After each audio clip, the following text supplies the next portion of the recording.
If you've ever fell victim to a scam, you've probably felt like a bozo. But imagine falling for a $200 million scam. Well, there's a man out there who doesn't have to imagine this outcome at all, since it became a reality to him after he purchased a fake airport for $242 million.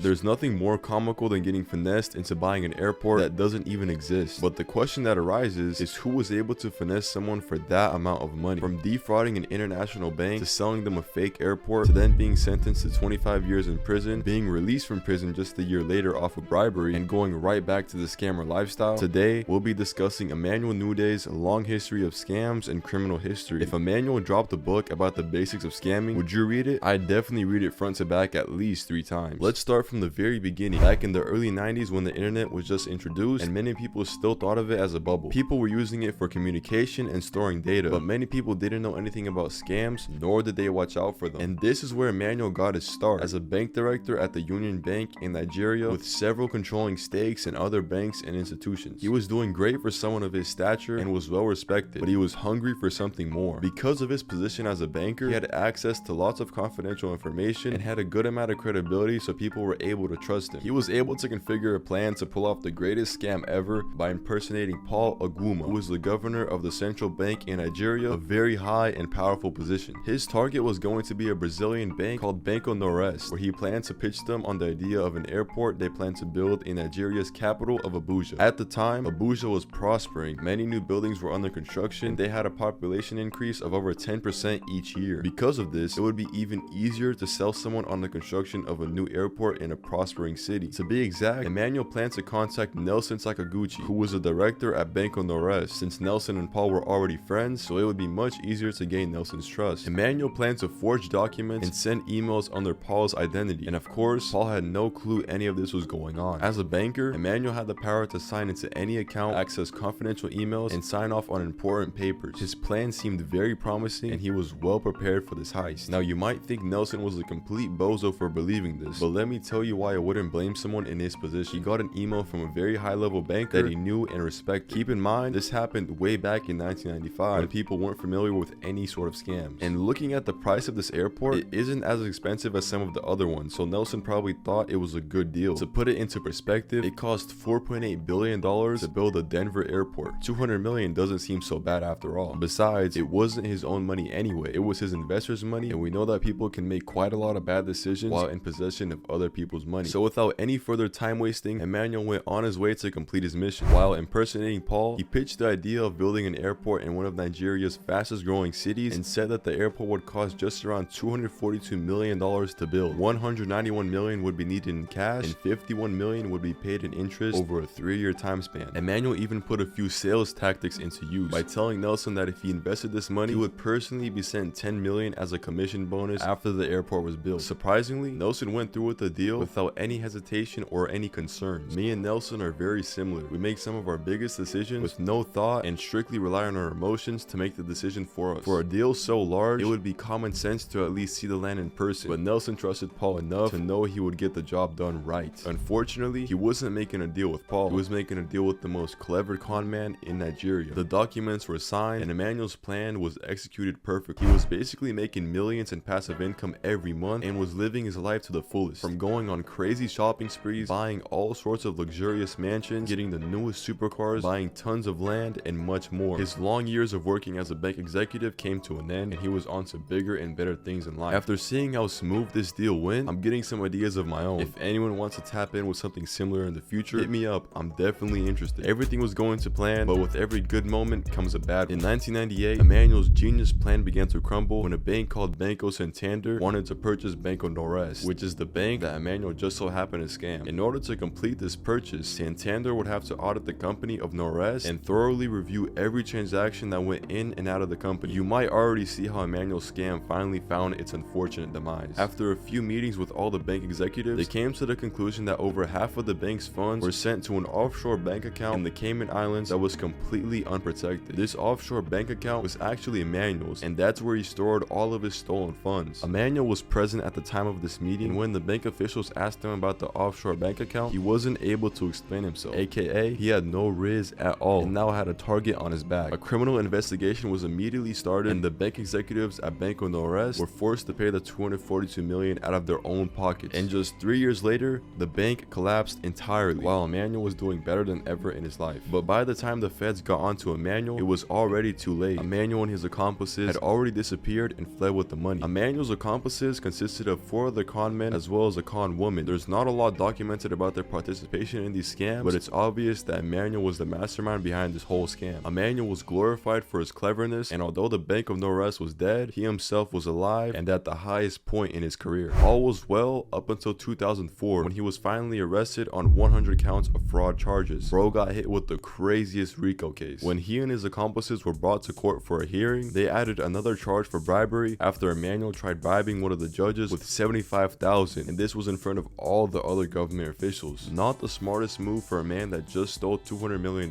Bro for real tried to raise up one of the judges with 75 bands. The court judge was playing hard to get and denied his bribery, after which he was found guilty on these charges and was sentenced to 10 years in jail and forced to pay $10 million to Nigeria's federal government. All of his possessions were taken and he pretty much lost everything and was at the lowest point in his life. Rumor has it that he had a crazy Funko Pop collection that was unfortunately taken from him by the government. So what would someone like Emmanuel do in this situation? Of course, you try bribing one of the jail guards and you somehow succeed with it. Just 1 year into his sentence, he was released from jail and let back into the streets. Now that Emmanuel was free, he strived to get his old lifestyle back, but he didn't have the funds to do so since the government confiscated all of his possessions. So Emmanuel sued the government, claiming he had some of his own assets previous to the scams. This lawsuit went very well for Emmanuel and he secured 52 million of his assets back. So what was his plan from here on out?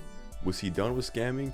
Or was he just getting started again? I think it's safe to say he didn't need to scam anymore since he already had the money, so he instead focused on becoming a more powerful and influential man. It was the summer of 2016, a good few years after his whole scamming fiasco. Emmanuel gathered 200 men and planned to storm a nearby town called Opo. They had been beefing for a good while about territories and who owns which parts of the land. Emmanuel planned to take their land and everything they owned, but the town was not ready to give up their hard-earned land so easily, so things got violent and 5 policemen were shot. Emmanuel was arrested on 27 counts of murder, terrorist attack, and attempted murder. And this pretty much leads us to the end of Emmanuel Nude's story. Although he is an evil man at heart and deserves his downfall, you have to admit he will go down in history as one of the greatest con men. A good lesson we can learn from his story is that fast money leaves just as fast as it comes. And to this day, no one is really able to figure out how Emmanuel is doing or if he's even still locked up, since he has such a long history of bribing government officials. As always, if you enjoyed this video, go ahead and leave a like and consider subscribing as well. Peace out.